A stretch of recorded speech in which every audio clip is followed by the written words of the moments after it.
like Jay-Z being mentioned in there. The story that he's mentioned in is very crazy, but Nicki Minaj talking about the satanic rituals in the industry and all of that. We have shown in the past, that Jay-Z does, look up to Aleister Crowley. At least he's wearing his law on his shirt, "Do What Thou Wilt," which we know is an antichrist, statement about "Do What Thou Wilt" is the whole of the law. That's Aleister Crowley's doctrine. And Jay-Z was wearing that shirt years ago. And then I don't you guys remember this video. We've seen this, we've played this before in the past. This video of him and Marina Abramović doing some weird ritual thing at some art gallery.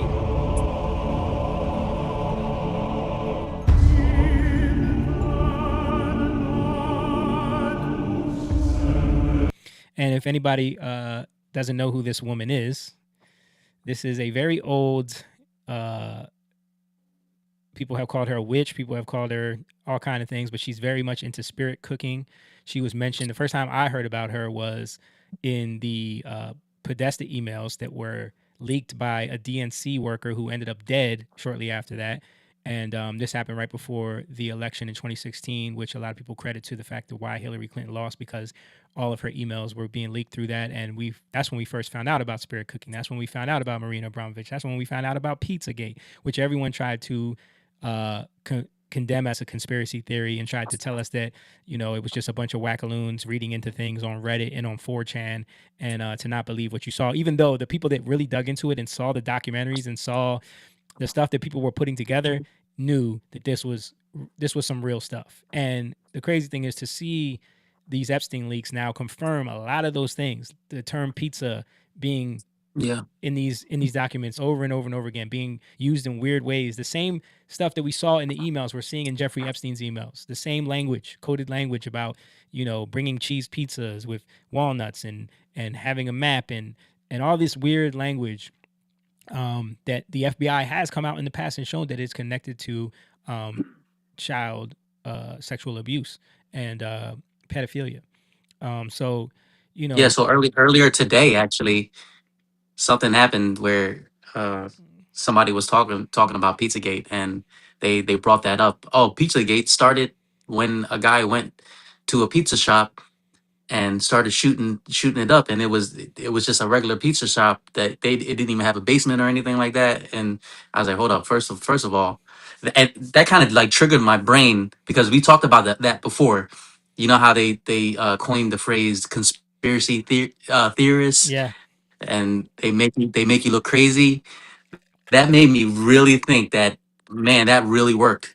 You know what I mean? Like, bro. that made As soon as I that heard, guy going there, yeah, that was like kind of like a, oh, whoop, let's do this to make it seem like that person is crazy. Let's forget about, all the language that's in there. dude. As soon as that story hit the news, the Pizzagate story died. So what are the chances Hmm. that someone wasn't either, because we're seeing now with like these chat rooms and how the feds will, encourage people that don't have it all there to go out and do these type of operations, just like the Governor Whitmer kidnapping thing that they planned Hmm. out and brought people along for. Like when we're finding out how the feds will create these scenarios where they can get people to do things to then create a narrative around it. So when the Pizzagate thing Yeah. was blowing up and everyone was talking about it and people were like, it was on mainstream news. That's how much people were talking about it. That what are the chances that this guy wasn't radicalized by some feds on a chat room forum somewhere and told that he needs to go do this? You know what I mean? Hmm. And then Yeah. when you come to find out that he went into this place and shot off a round in this pizza parlor, which they claim doesn't have a basement, they claim all these things about it, but we know the truth because we saw video footage, we've heard things. We saw James Alefonse's Instagram page before he made it private and erased all the stuff that was there. People had that stuff all over the internet. Hmm. His boyfriend's Instagram page, all the people that were following them, all the weirdos and the weird stuff that they were posting. We saw all that stuff. But this guy goes in there, shoots off a round into the pizza parlor, and the round hits the computer and the hard drive and damages the computer and the hard drive so that There is nothing to see here, basically. Nothing to gain from this story. Kind of like the Somalis who the guy broke in to steal the documents Yeah, from the yeah. kids. You Yeah, know, somebody broke in and they stole, all the kids' paperwork and everything. So let's think about this. Like what you're talking about, it just reminds me of sleeper cells. hmm And what are sleeper cells? well, didn't that come from the MKUltra project, where they would? Yeah, in a way. And it comes. People have been. What happened in the MK Ultra project? So they did a lot of psychological experimentation on people, a lot of soldiers and military people, and they use a lot of drugs and a lot of like torture and just psychological things, like psychological testing on people to see if they can mind control them and get them to do the bidding of the government or whatever. And a lot of times they would have these triggers that would be able to activate someone who was like dormant or a sleeper cell. Like they would just be living their normal life, and then they could use one little thing to trigger them into carrying out a mission or something like that. Right. So and this is another thing that happens with a lot of these kids, and what has happened, and people have come out who have grown up and Yeah. are in their 30s, 40s, is that not only are they abused sexually, but they're abused in other ways. They're tormented Yeah. for the sake of attempting to fragment them. And this is where you have to understand how the mind works. The amygdala, which is interesting. You know what the amygdala is looks like, and it's called No. almond. Mm. Which, if we know in the Bible, um, the almond, the word for almond is the same word for watch or awake, Right. right? But it's also connected to the almond is the almond tree is called the waker tree, Mm-hmm. right? And it's even the menorah, the light of the menorah is connected to that. But going back to what happens is when we don't know how to deal with situations, our brain separates from itself. When we Yeah. have threats, the amygdala activates because of it when it perceives that there's a threat, right? Yeah. And that's when it activates. For kids, obviously, kids are easier to put in fear, right? They're easier to make afraid. So when this happens, we separate from ourselves, from our subconscious. What's the main part of the brain that processes things and thinks things through? The hippocampus. No, that's the memory part. Mm. But it's the prefrontal cortex. Oh, But the okay. hippocampus is the place where it'll store the triggers, Right. right? Right. So when the amygdala um, realizes there's a threat, it does it through processing of the hippocampus. So if you've already like triggers are in the hippocampus, but they activate the amygdala, Mm. right? Yeah. Unless you've never been through it before. Like when we don't know how to grasp a situation, we've never been through that experience. Our amygdala automatically gets raised to the forefront, right? Mm. Mm-hmm. Um, but when we have no way to deal with something, there's nothing we can do. We can't run, right? Fight or flight. We Yeah. can't run. We can't fight. That's when we fracture, Mm. right? And so the only thing that the brain can do is separate, and we kind of go unconscious. And another part of ourselves that now comes to the surface to deal with it. So that's where we got like multiple personality disorder, which Yeah. is now called dissociation identity disorder, Right. right? DID. Mm-hmm. So this is the whole thing with the what's it called? The MK Ultra stuff. And you see this, so like when you see these movies like Lolita, Yeah. right? The interesting thing was the guy never even realized that he was being played by the girl the whole time. This teenager, right? This young girl, because she was so good at, she had no emotions. Mm. Like really, like in terms of dealing with these things, it was weird. She had no emotions to show him in that way, so things didn't affect her like a regular kid. The way it would affect a regular kid, it didn't affect her in that way because she had been abused. Mm. Right. So this is what happens, and this is what people go through. So sleeper cells are like you. How do you get awakened? You get awakened because you're triggered by something you think is a threat. And this is, so then how do you do that? They do it they can say a color or something, but how do you make a color cause a trigger? Because you constantly torture somebody and show them that color over and over again, right? And then they start to connect the color. It's like, you know how a smell connects to a memory, right, that you've had in the past, and it brings you back. Oh man, like I know for us, Jamie, cut grass. Oh yeah, that right fall, that fall cut grass. It would always remind us of soccer, right? Like soccer's about to start, so it's not a bad thing, but it could be bad, right? It could become something that triggers you. So now it's funny because now everybody's woke, right? Everybody's triggered by everything. They're triggered by everything, but the woke is all fear. So now it's so funny because the enemy works by fear, God works through faith. So God says, I'm watching over my word to perform it. So the way God works is that through our faith, things come to pass. But for people in the kingdom of the world, under fear, you see threats, and now you go and work to deal with those threats in your own way, trying to get your own control, right? Back that you think you have, which is actually an illusion because you don't have control. So this is the kingdom of darkness versus the kingdom of light. The kingdom of light causes us to settle ourselves, to to have self-control, think things through, process things, right, with our prefrontal cortex. And this is why when you speak to people that have been awakened to the darkness, right, which is at fear and sees threats with everything, you're racist, you're a bigot, you're this, you're that, right? That's all threats. When you deal with that, when you speak logic to them, they can't comprehend it. Right.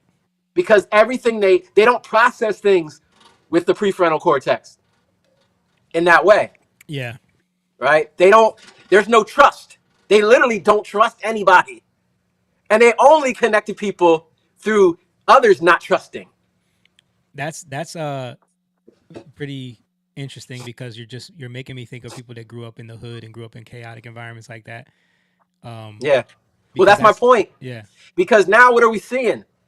Not just in the hood, but in America, divorce is higher, right? People aren't growing up with fathers. Families are broken. Birth rate is down, plummeting. Birth rate is down. These are all things that affect, when women aren't having babies, not to say that women have to have babies, but the point is the majority of women should be getting married, having babies. Not everybody. Yeah. But if the majority of women are being fed the feminist lie, right? Feeling like they got to go out, they got to put their career first, right? They're not going to get married. Put yourself first. So now, and these are all things based off of fear, right? Because I'm just as good as a man. Well, you said that based off of fear of not being just as good as a man. Yeah. Right? So now that's what you're reacting in. Or fear that men are trying to put you underneath of them through oppression in the patriarchy. So it's the fear of, I'm being told that it's not that this is better for me or that this is the life that I want. It's that men are forcing me to do this. So now I have to, this is freedom for me to do what men don't want me to do. Right. It's the lie. And the moment it looks like that, it doesn't have to be that. It doesn't even have to be the reality of that. Like the moment it seems to kind of look like that, you're triggered. Yeah. And now you can't even be talked to because you're in fight or flight and nothing makes sense but what you think you know. Yeah. You're actually, you know what it does? It causes you to fill in the blanks or the blind spots that you can't even see with information. Isn't that crazy? Yeah. So then we're dealing with, so then what happens? Men can't be with women. Women can't be with men. We can't have families. Yeah. Right? We're having babies outside of stable houses.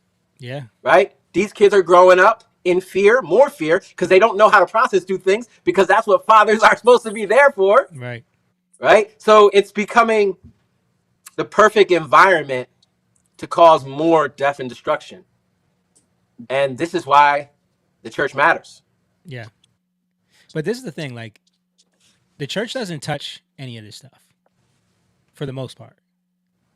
I would say some do. But I'm saying en masse, like when you look at the broader, and maybe because it seems like those that don't want to be exposed avoid certain topics. I don't know if we're finding out that there's a lot of this going on in the churches too. I don't know if you guys heard about that. That Sean Ryan's being sued by some Christian camp that apparently like thousands of children have been molested at, and he like showed some documents about that, and like so, I feel like So he's being sued by them, by the Christian, because by the church, because okay, not because what he said isn't true, but because it's hurting their business basically. But yeah, he was just talking about that, and he said, "I'm not backing down. Like I know for a fact that everything that I said was factual, and bring the lawsuit, because I'll get discovery. I'll find out who knew what. You know what I mean? But yeah, I forget the name of the church, but I mean the camp. But yeah, it was a Christian camp that was knowingly making people that were victims of this sign NDAs, things like horrible stuff. And it's thousands of kids. But yeah, so what my point was that I feel like a lot of church establishments avoid the topic because people could turn that light, shine that light back on them. And there's a lot of the stuff that goes on in these establishments. I mean, how many times have we heard about this in the Catholic Church, and even in like black churches, and these, now we're finding out in these other Christian organizations, like there's a lot of this going on.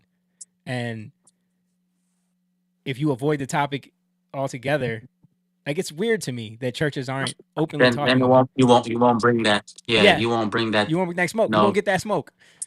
you don't want I that mean, smoke. I think it has to do with a lot of people don't know that they're under fear. Like I think a lot of people think about it like, I don't think a lot of people know that they've made agreements with, and I hate to be like, with Baal, and so to speak, right? Yeah. Because outwardly it looks like everything's working, and we got it. Yeah, we're doing this for families, and we got all these things going on. But let me say this: I think there are a lot of churches that are doing stuff that is outside of that, right? Of course, yeah. But I think we don't realize, because it's not so obvious. Again, it's not so obvious. Like in the Old Testament, it was like they're worshiping Baal. But here's the thing: when Elijah was coming against the prophets of Baal and the prophets of Ashtaroth, he was like, "How long will you limp between two opinions? If God is, if Yahweh is God, then worship Him. If Baal is God, worship Him." Right? Yeah. So they were kind of like mixed up in who Yahweh was. Right? Is Yahweh really God, or is Baal really God? Right. So I think for us, it's kind of the same thing. Like, who are we serving, and recognizing in ourselves, like, well, why am I doing that? Why do I feel like I got to do this thing? Because we grow up in this stuff and we think, oh, that's just the way it is, right? That's just how we live. But yeah, we do have to call this stuff out. It's got to be brought to the light. And I think, again, once it's brought to the light, it can't hide anymore. Yeah, it's agree. One thing when people are saying, no, this is who we are. Like, yeah, like it shouldn't be surprising that Bad Bunny is saying the things that he's saying, yeah, and doing the things that he's doing. That should not be surprising. He's shown you that. You know what I mean? So I don't get when people are like, oh man, the music industry. Yeah. Like, they're showing it to you. But it's different when it's churches. It's different when you're trying to act like you're something that you're actually not. When you're abusing kids, but then acting like you're caring for helping kids and caring for them. And yeah, that's in the world too. But I mean, it's now you're dealing with the name of God. Yeah. Now you're trampling on the name of God. You're right? literally using the Lord's name in vain. Which again is, if Yahweh is God, worship Him. So what's Elijah doing? He's coming to bring like a separation between, no, these are the things of Baal, these are the things of Yahweh, right? And you have to know the name of God, right? Yahweh. Yeah. And I think in this world, and that's why how many people say, I think this was going around in the Grammys, like, oh, I just want to thank God, or some people, I just want to thank Jesus. And like everything that they do is the opposite of that. Yeah. Right? So what Jesus are you serving? What God are you serving? And in America, it's like, if we say God, oh, it must be the God of the Bible. Right. Did you see, speaking of that, did you see Jelly Roll's speech? Yeah, I did. Yeah. He performed with Brandon Lake, correct? I didn't see any of the. I didn't see the Yeah, performances here. I just Yeah. saw that he was praising God Praising and thanking Jesus Jesus. in his speech. A lot of people were annoyed by that. I was seeing it on X. They were like, people need to leave this out of the Grammys. Like, if you want to leave politics out of the Grammys, you should leave this out of the Grammys. Yeah, I Yeah. mean, I don't think. Hey, man, he's new. First of all, he's a new believer. Yeah. He's very new. You know. Yeah. But it's so funny. You know what? Here, I'm gonna give you an example of this. So I was somebody I know. You guys know. I'm not gonna say the names. I'll just say it's a she. So she was posting stuff on Instagram about like, if you're a Christian, you shouldn't be. How could you support ICE if you're a Christian? It was all this Christian. Mm-hmm. So I'm like, so I wrote to her and I said, "Oh, you're a Christian? I didn't know you were a Christian. I like hearing how people came to God. So what's your story?" Never wrote me back, Yeah. right? Because and I didn't say anything like, but she's not a Christian, right? Yeah. Yeah. But maybe I didn't know, so I'm like, well, maybe she is, right? But why did she write me back? Because she's not. So you have like people who aren't Christians trying to tell people who are Christians how How they should they're be acting, supposed to be acting. Yeah. and you don't even know the Bible. You don't Right. even know how a Christian's supposed to act. Right. Now, if you know the Bible and you can hold people accountable, I have no problem with people outside of Christianity doing that. But the problem is there's people who are trying to hold people accountable and they have no clue what the Bible says. Yeah. Yep. They're trying Who to is it? weaponize it. Who was it? No, I'm joking. I'm joking.